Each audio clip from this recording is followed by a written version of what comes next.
বিধানসভার টিকিট দিয়েছে।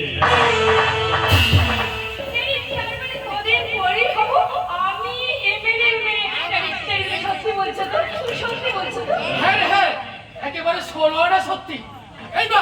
এইবার আমি এই গ্রামের ঘরে ঘরে চোলাইয়ের কারখানা খুলবো। অসুবিধা কিসে? আর তুই তো নিজেই একটা চলমান চোলাই কারখানা। হাটটা ছোট বাবা, ওই ভোটে জিততে হলে তোমাকে এখনই মাঠে নামতে হবে। জলের মতো টাকা খরচ করতে হবে। আমি তো অনেকদিন আগে মাঠে নেমেছি রে। মানুষ খুন করে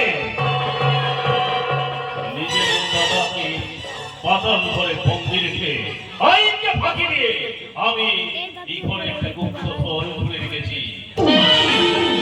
চাবি হলো একমাত্র রাহুল।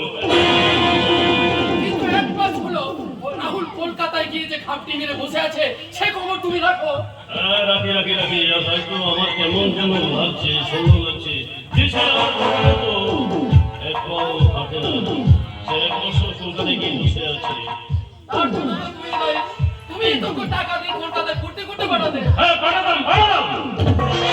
এই সংসার আর সম্পত্তির দিক থেকে মুখ ঘুরিয়ে রাখার জন্য আমি ওকে মেয়ে ছেলের আমি নেশা করাতে চেয়েছিলাম। কারণ একমাত্র মেয়েরাই পারে ওই পুরুষ মানুষের মাথাকে মুড়িয়ে ফেরা বানিয়ে রাখতে। এই যেমন আমার মেয়ে মিলছি ওই কাছিকে ভেড়া বানিয়ে রেখেছে। আমি কার মেয়ে সেটা দেখতে হবে তো। এবার তুমি একটা গ্রামের মেয়ে, অশিক্ষিত মেয়ে দেখে রাহুলের সাথে বিয়ে দিয়ে দাও। তুই বললেই তো রাহুল যাকে তাকে বিয়ে করবে না।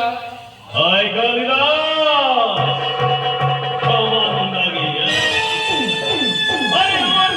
রাহুল আগুনে ঝাঁপ দিতে পারে, বিয়ে করবে না সেটা কথা হলো।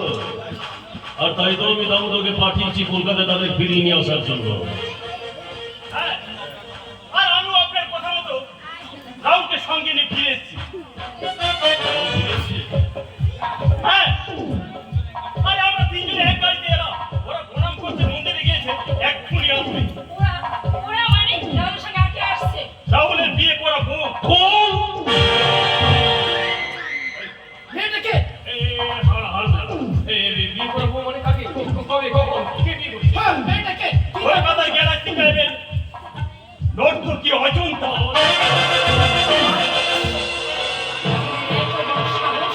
ড্যাডিকে না জানি ও বিয়ে করে নিয়ে এসেছে। এলি আমরা কিছুতে মেনে নেব না বাবা।